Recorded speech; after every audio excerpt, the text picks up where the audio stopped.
Hello, dear friends. Today is about more than a week after the finishing of a Pesach. So we are now coming on. Today is actually the day of the Holocaust remembrance. And the next week, day of independence of Israel. And the day after that is Day of Remembrance of Fallen Soldiers defending our newly reborn state.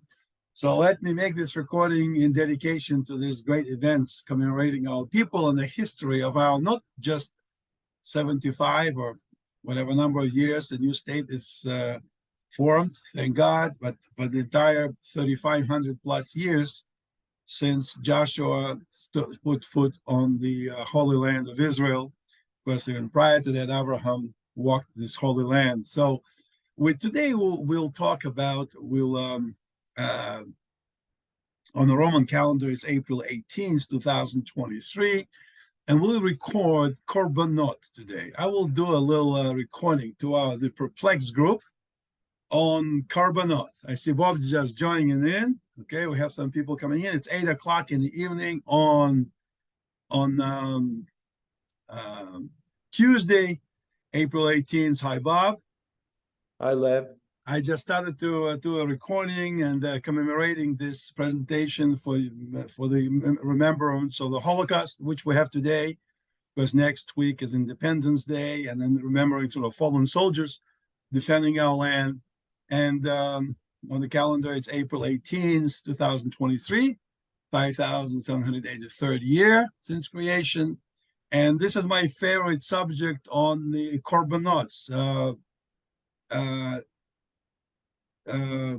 Korbanot, which is sacrifices. I'm not going to go too much into the reasons. We will save it for discussion next week. For the reason, obviously, there are many philosophical, religious, Kabbalistic reasons why different Korbanot were needed, how they came about, how they link and correlate to similar Korbanot that in the earlier days people did, idol worship, or non-idol worship. Today, I want to concentrate specifically on the technical aspects of that and the reasons and the deeper meaning of that. We'll discuss it next Sunday at 8 o'clock. So let me start with the sharing the screens with a few slides I'll present. All right, so let me go to File.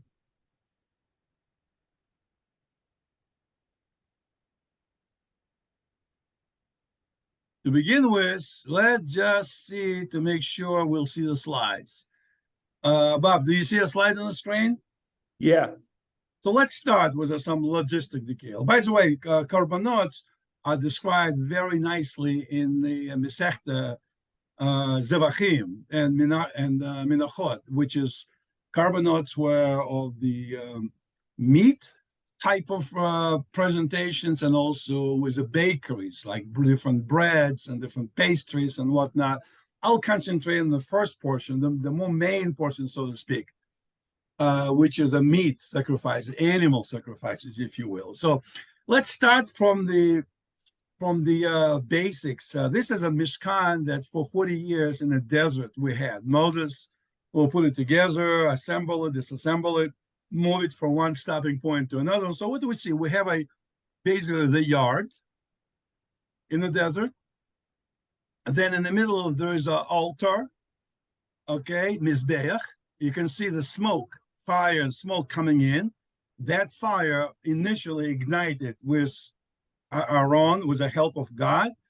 And there's a little discussion who started it first. Aaron started it, ignited the match, and Hashem continued, or vice versa. That's also an interesting question. But basically, the Mishkan is pointing to the north. So to get direction, Mishkan will go to the north.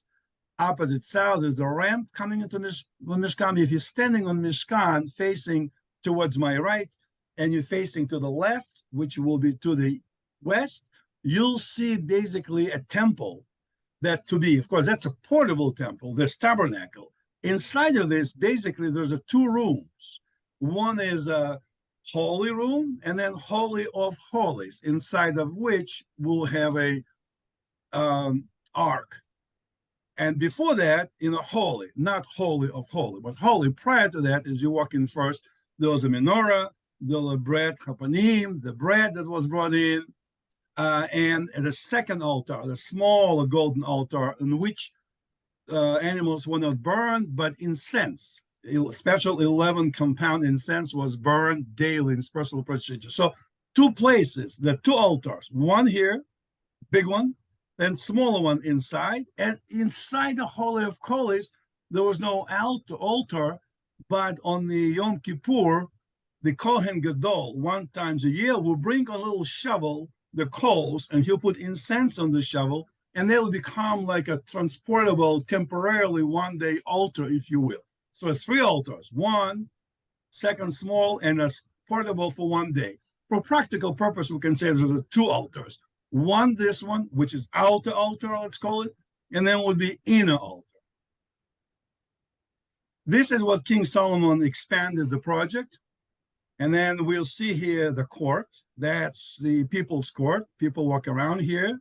The women were on the balcony, on the periphery over here, looking down, see the guys.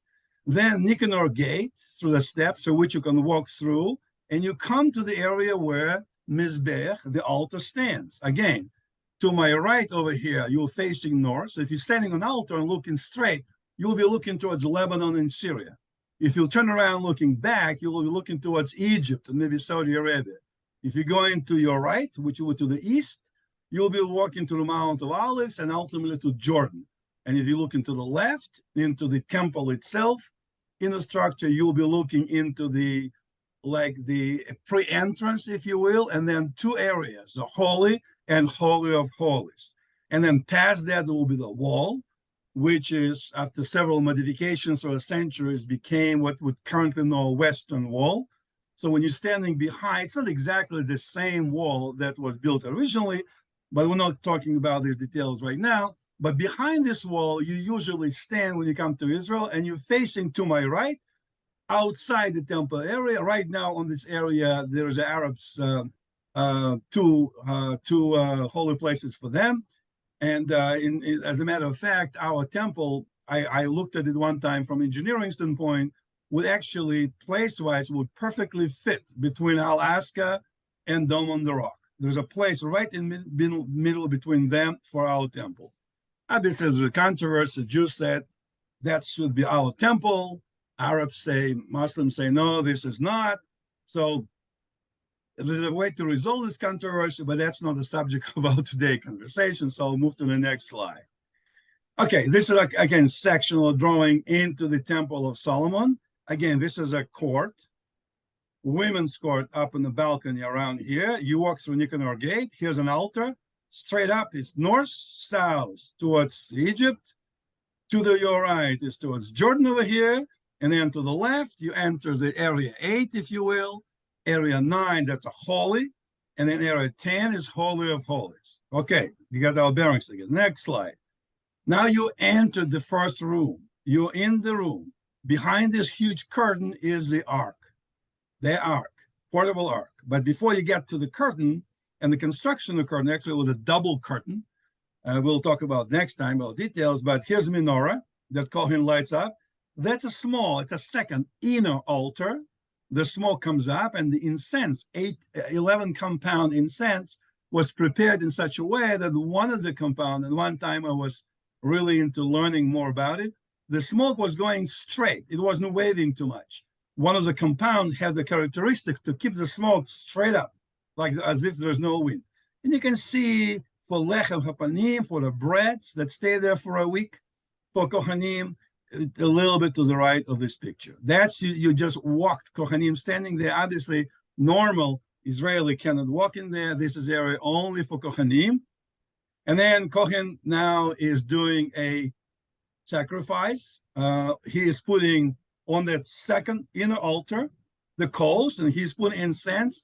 The way he has to do it, to put them on the coals, not to burn his hands.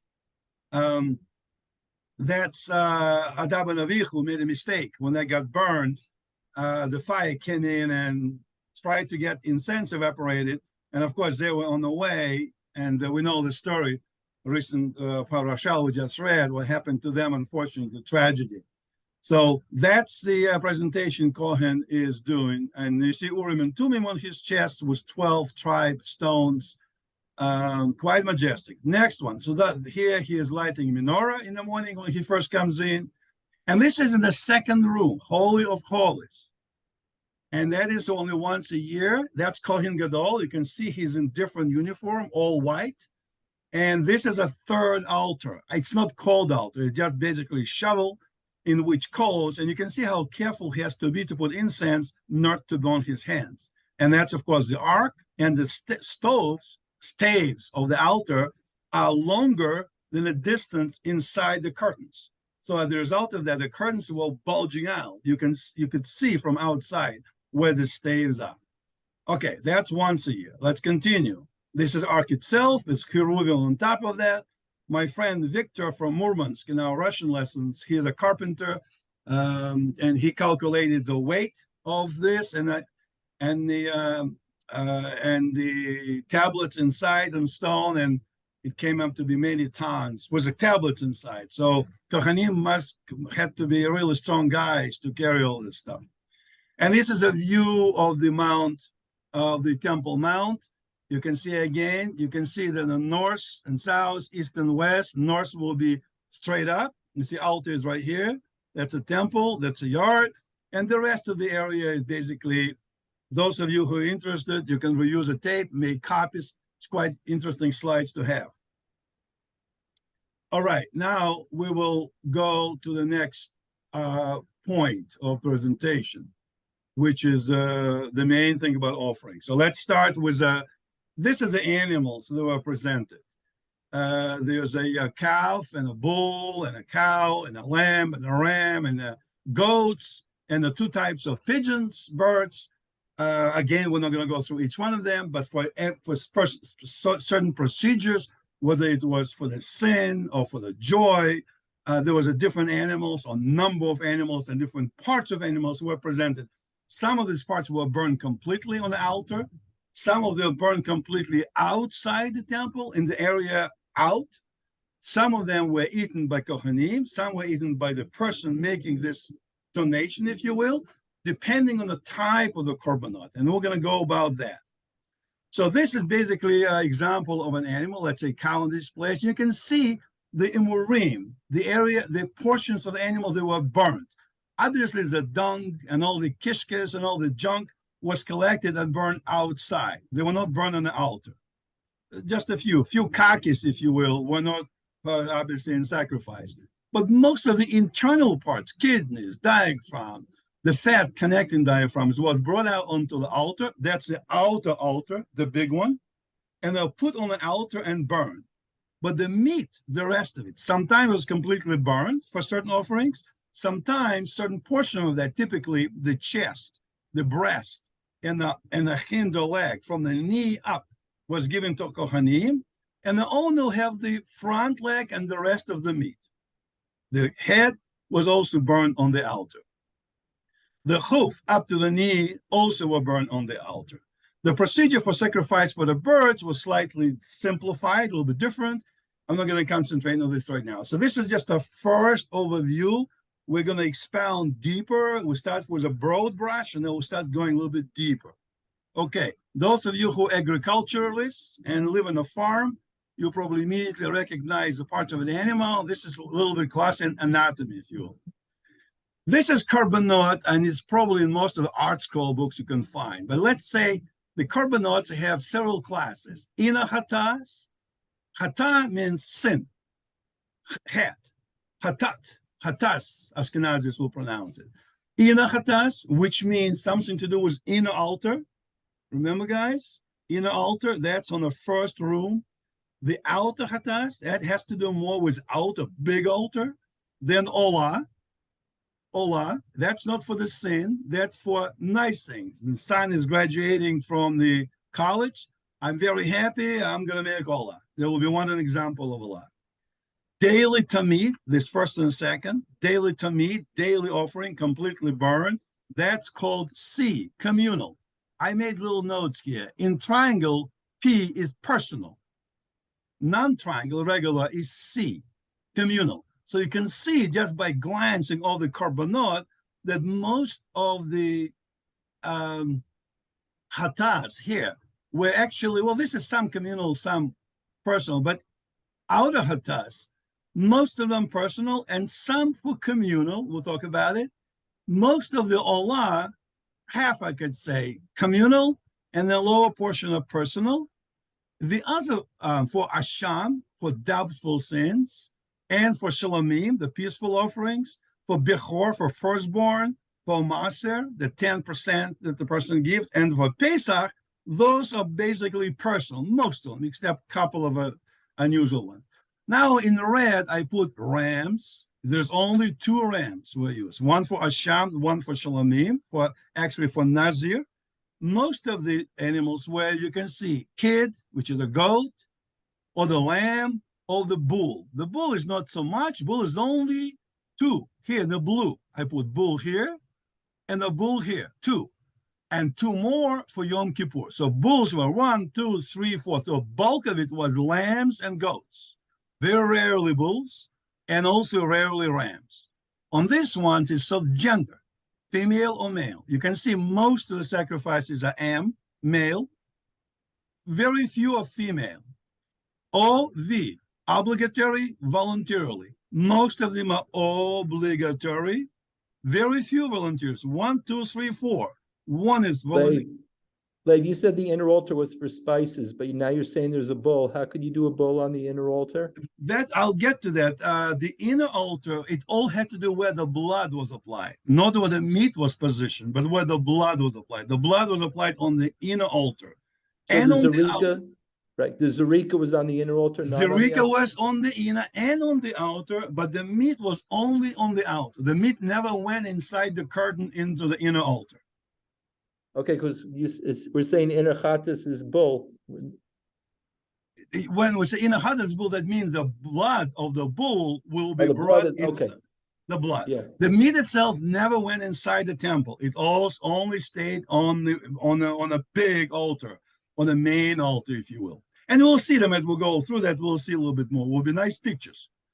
So this is another interesting slide. You can see the altar actually is not symmetric. You would think engineers, like I'm an engineer. If I was doing, Bob is a dentist, so he did it. He understands the right side of the mouse and the left side of the mouse must be symmetric. Not so the constructors of the temple. They made the right side, you can see slightly different than the left side.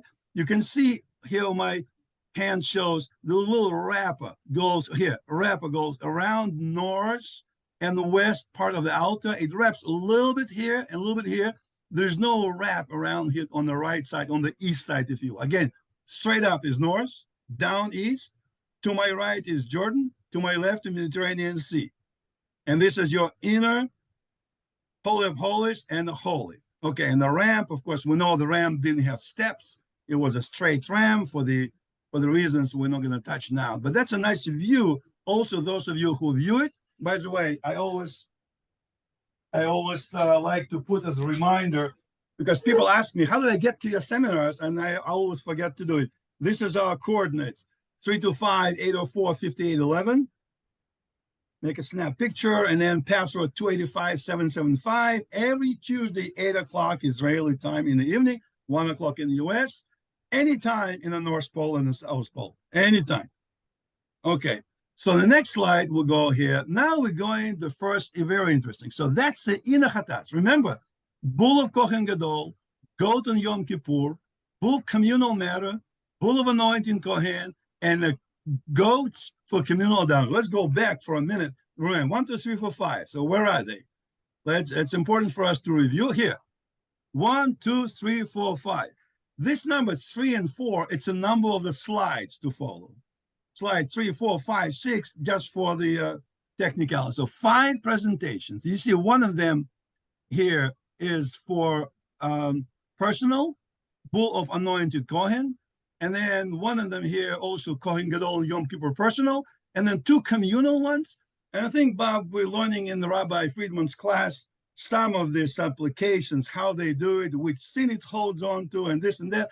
I'm not going to touch into that. That's just something we'll discuss later. This, I'm just going through technicality, how it's done, not the philosophical, Kabbalistic reason. All right. So 5 things. 1, 2, 3, 4, 5 inner hatas. So what is it they do on the inner hatas? All right. The Kohen Gadol, so they shechted the bull, and they shechted on the northern section in front of the ark, in front of the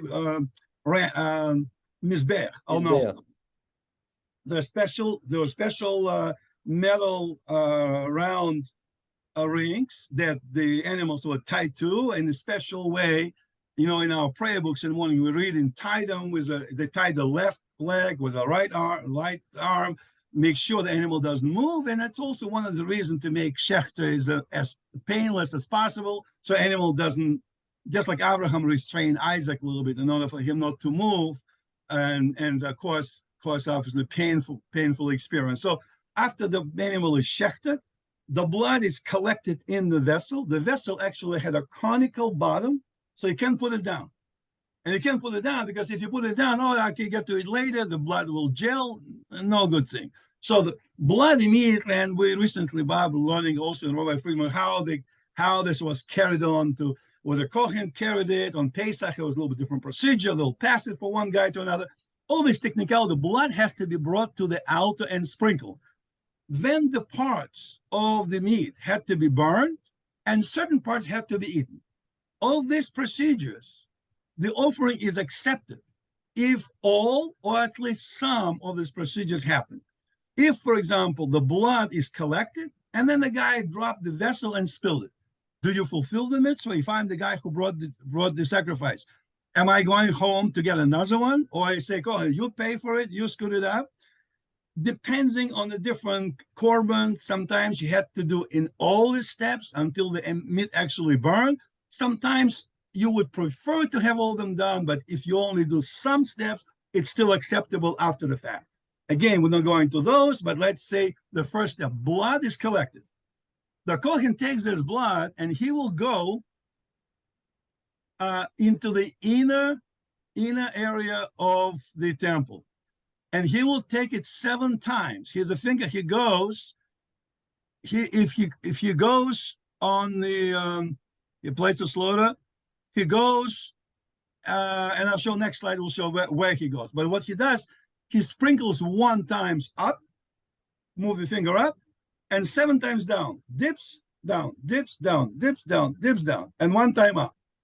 And then he takes it. That he's standing now inside the holy, not holy of holies, inside the first room. Where does he throw this blood? We'll see in a minute.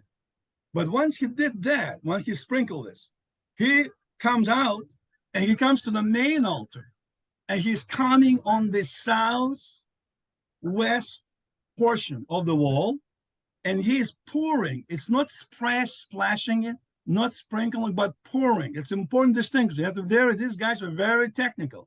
He has to pour it in this little grove, and it was a little bit slanted, and it goes to a little hole and then down. And then there are guys who are pump experts. They're all graduates of Lehigh University, and they were making sure that blood is properly pumped out and goes to the valley and eventually becomes fertilizer. And the temple would sell it or give it to the farmers to fertilize the land, believe it or not. They will open certain valves and let the spring water come in and clean the floor.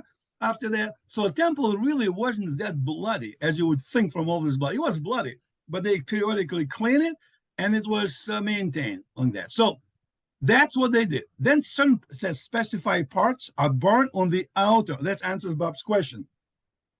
They burned the certain parts on the outer altar, nothing inside, and the rest is burned outside Jerusalem, in the place where the ashes are poured. Outside, they take it all the way out. So 2 places. Certain parts are burned on the altar. Some of them, they take it outside Jerusalem. See you guys later. Out. Next slide. This is on what happens on the Yom Kippur. He is actually coming, Kohen Gadol, behind the curtain, and he sprinkled it 7 times, not up and down, but only 1 up, 7 down, between the poles towards the ark. Not on Yom Kippur, for other services. That's, remember, there were 5 outer inner hatas, or Yom Kippur 2. The other 3, he did it in the holy, not holy of holies, but holy. And that is, he does differently. This is, he sprinkles all of them up. You can see that, like this, up, up and down. But then he takes some of the blood, he comes to the second Mizbeach, the small altar where Ketoret are burned, and he sprinkles them 7 times in the middle where Ketoret are burned. Then he dips his finger, he goes to those 4 horns of the altar, and he smudges them with his pointing finger. 1, 2, 3, 4. So, once again, animal is shechted, the blood is brought inside. It's brought inside. Remember, recently we learned when Moses was arguing with Aaron, the blood was not brought inside. Why do you eat chatas? Well, this is where the blood is brought inside on the very few occasions. One in the Holy of Holy, and another one, this is in the Holy.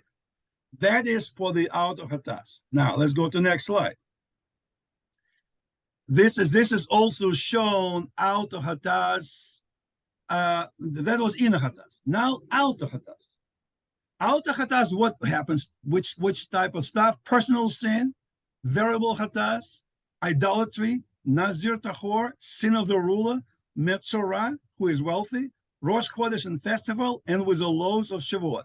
Out of chatas. Let's go back for a second to make sure that things that you printed. This is your out of chatas.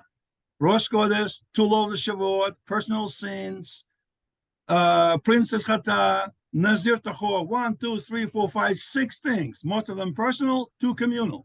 And Ray, remember, those are shogeg. Those are only for inadvertent sins, not deliberate sins.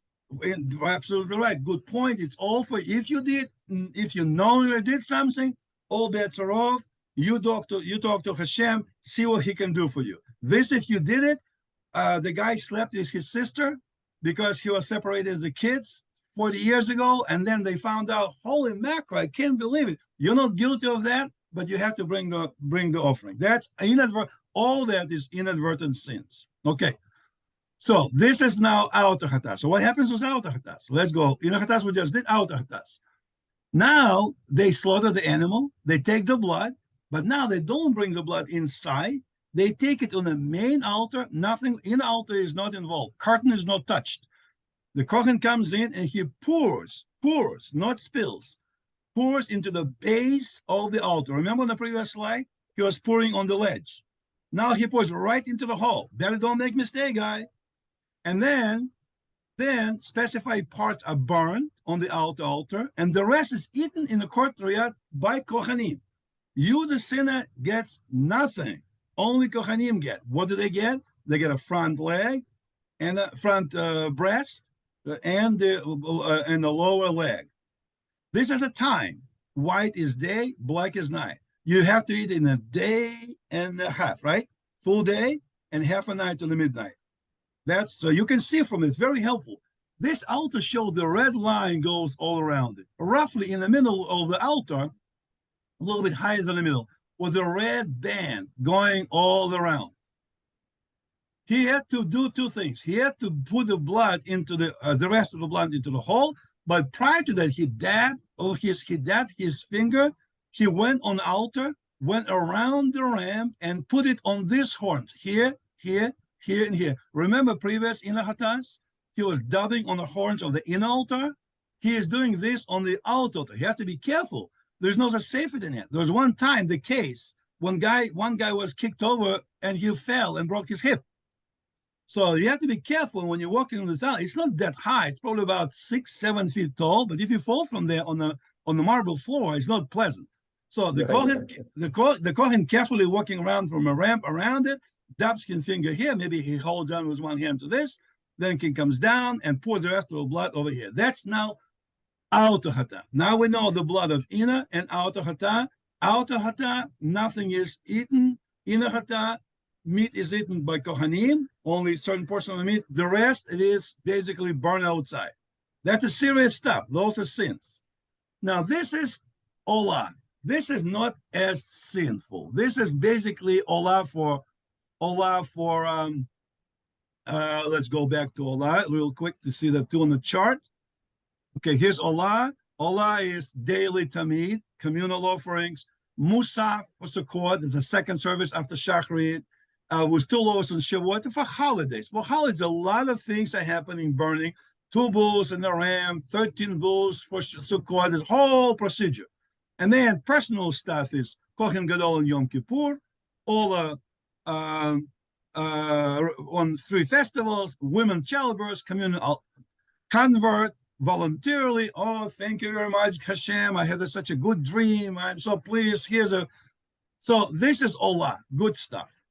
I wouldn't say fantastic, not a good stuff, but kind of, for the lack of better terminology. So what do they do for Allah? Slaughtering the animal, take the blood. He now brings them and he splashes it on the corners, northeast and southwest corner. He has to splash it. And the Torah says he splashes 2, which is 4. He splashes 1, 2. But the way he splashes in the corner, it covers this wall a little bit and that wall. So you end up having 1, 2, 3, 4 corners of the corners covered. So he splashes this, comes down, better don't jump, and pours the rest into the hole. And then, by the way, that shows where Tamid offerings are tight before they get slaughtered. And let's see. Yeah, the hide is flayed and given to the Kohen. The whole skin is used. The guy is using for his maybe summer tent. And the rest is cut apart and burned on the altar. Okay? Nobody eats anything here for that one. Okay? This is a guilt offering. The guilt offering, that was a lower the chart. The guilt offering for the vet, if you stole something, if you took temple property by mistake, if you Nazir Tameh, if Mitzorah, all this guilt is the real guilt, kind of, you should be more careful. This guilt offering, similar procedure. You put them also on the 2 corners of the altar, the rest to burn here, but this is different now. From that stuff, you can eat certain things. Specified parts are burned on the altar. The rest is eaten in the courtyard by male Kohanim. You get nothing. And they have to eat it for the day and a half a night. That is now the guilt offering. Okay? Kodesh, Kodeshim. Holy, very, very holy sacrifices. Now, all the offering of the birds, we're not going to talk too much about it, but you can print the slides, and basically it's slightly different procedure, but it's also described on this slide. Voluntary offering, that Kodeshim Kalim, not Kodeshim, not major, minor. Voluntary for peace offering, peace celebration. My son graduated from college. Peace offering of joy. Wow, it's such a good party. We had a good time. We just finished Masechta like this. We're going to celebrate. So the guy brings an offering. Now they have to wave it. And when they wave it, they put fats and the breast and the right thigh on the guy's hand. Kohen comes behind his back, puts his hands over, and they wave it as a symbolic donation to God.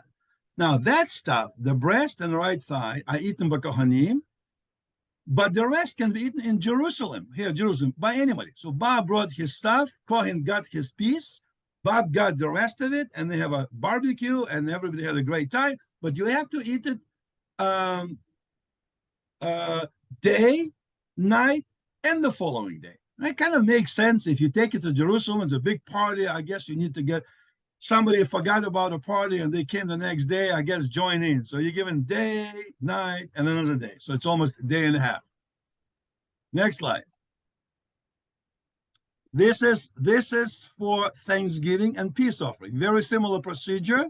The breast and thigh were waved and eaten by Kohanims. The rest eaten in Jerusalem. And now, along with that, you also bring some breads and some cakes and just accompany that. And some frankincense was put into the mincha, into the flour, and the flour is doing this and that. So there's some additional procedure, but in this presentation, this lecture, we're not covering that. Maybe somebody else would like to do minachot presentation, talk about the mincha, when you take the flour, where do you put oil in it, where do you put frankincense, how the Kohen scoops it out, how does he burn it, and how the rest of it goes to who. All that is minachim. We're not going to cover here, but I just want to mention that accompanies the meat services as well. Next slide. This is peace offering or nazir. It's very similar to peace offering, also on the corners, splash them on the corners, 2 for 4, but the waving is slightly different. In addition to, you see the wafer, bread wafer, and I know what you call it in English, little bread. put on top of that. And a cooked foreleg puts in. This is the right thigh and the breast, but also cooked leg. It makes it, this is a good test. When do they have time to cook it? They just sacked the animal. Now they have to cook it, I guess, a couple of hours and wait to add it in. That's technicalities that we can discuss it for those who are interested. But the procedure of applying of blood, similar. Corners here, and then the rest is poured into the hole. The owners and kohen together wave it. And who eats it? By the way, it says here, every shlamim is accompanied by mincha offering and nisachim libations and a determined base animal being offered. Okay, firstborn and the animal teeth, 10%. You have a firstborn, you have to bring the animal and you have to shekel it. Now you have to sprinkle it from the, not splash, but sprinkle it. I guess they had to know the difference between splashing and sprinkling and pouring. They sprinkle here, okay? In the area where altar has a base over here, it's on the western side of the altar. You have to eat it in a day and a night and a half a day. And it says the rest is eaten by Kohanim, the family and servants. For the animal teeth, rest can be eaten in Jerusalem by anyone. So if it's a firstborn, Kohanim get it. You don't. If it's animal 10%, you get some of that. You eat it anyway within Jerusalem. The yellow area is Jerusalem, and that's the Temple Mount. Very nice illustration. That's actually in Outscroll Torah. Very nice. Pesach offering. Well, we're just learning Pesach. Bob is learning that on me. They now have to pour it on the wall. And then the rest is poured like this. You have to eat it during only half a night. This must be burned. And then the remainder is thrust into the spit of pomegranate wood and roasted. It's eaten in Jerusalem only by those who were previously registered. And Rabbi took a long time explaining what this registering is all about. And to know more about it, you have to join me and Bob for Rabbi's lessons for details of a Pesachim offering. So I'm not going to talk much more with. This is additional offerings. I think I might run out of time. I still have 3 minutes. I think we're doing good. Perfect timing. This is 24 hours. So how do Kohanim make their living? This is what they get. They get the jaw. They can get the foreleg. They get the maw. But that's only if you give it to the gift. You can bring this stuff and bring it to Kohen, to your favorite Kohen, and say, listen, John, I brought you some bikurim, first fruits, and a firstborn, and a challah. So you can look at it. This one is 10 in the temple, 4 in Jerusalem, and then throughout the land. Total 24. All this stuff goes to the temple to Kohanim, animal sin offering, foul sin offering, guilt offering, remainder of the omer, 2 loaves, firstborn, challah, truma of Jesus. Kohanim make their living, and that's what their subsidy, because they don't have a land like we do. They don't have a farm. So we have to, in order for them to teach us lessons, they're like current rabbis. They have to make their living. So this is how they live. You can also bring and give them $100 or $1,000 and say, thank you for your services. The guy will say, thank you. Then he gets some money. So they live by the stipend that society gives them. And actually, when you think about 1/12 of the Israeli society, Levites is 1/12 of the 12 tribes. Today in Israel, if you count number of Bucharim in yeshiva, if you count the people who do not work and do in yeshiva, you get approximately maybe 2 or 3%. And many Israelis, usually secular, complain that Bucharim do not work, they take our taxes, they take our money. What do you think they do? Well, they forget that for everything they do, it's still only maybe a third what it used to be in a temple day. But at least we recognize the need for yeshiva Bucharim and for need for this learning. At least we recognize it. But that's a very good point. I want to ask you, they use the term matanos, but these are not gifts, these are obligations. So it's funny they use the word matanos, gifts. But yeah, I guess in addition to that, you can also bring on your own and say, listen, I brought you $1,000 because you're a nice guy. Okay. You also, I'm sure they'll say fine. So this is basically completes my presentation. I went rather quickly on this. Let me stop share this, but I'm glad I was able to actually go through entire set. So if those for you who didn't participate live like Bob and I would suggest it's a nice, I can send you the copies of these files, or you can go to latest edition of the Art Scroll Torah, and in the back of that, all the slides are there. And if you review this lecture, I think you will enjoy it. You will enjoy it. So it makes it a little bit simpler when you go through that. It's always been my favorite. Most people don't learn it because most people say, "Why do I need this stuff? I need to know what's kosher, what's not kosher." The husband and wife come to me with a problem. I need to know how to make shalom bayit. I need to know which leg the Kohen eats during the temple days. But there's some yeshivot in Israel that study particularly Zevachim. That's their favorite stuff. And there's a people who are learning all these things and they're ready to go. When Mashiach comes and tomorrow sacrifices, they're ready. They know what to do. So we don't miss a beat. So I think I did good. It was in 39 minutes. I have probably 30 seconds left. But let's say for the next, I probably don't have time for questions, Bob. I let you just say goodbye or the question as the time runs out.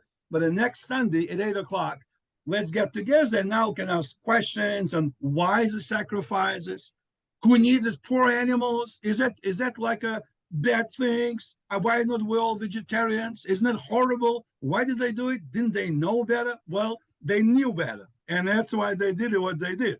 But why? There's a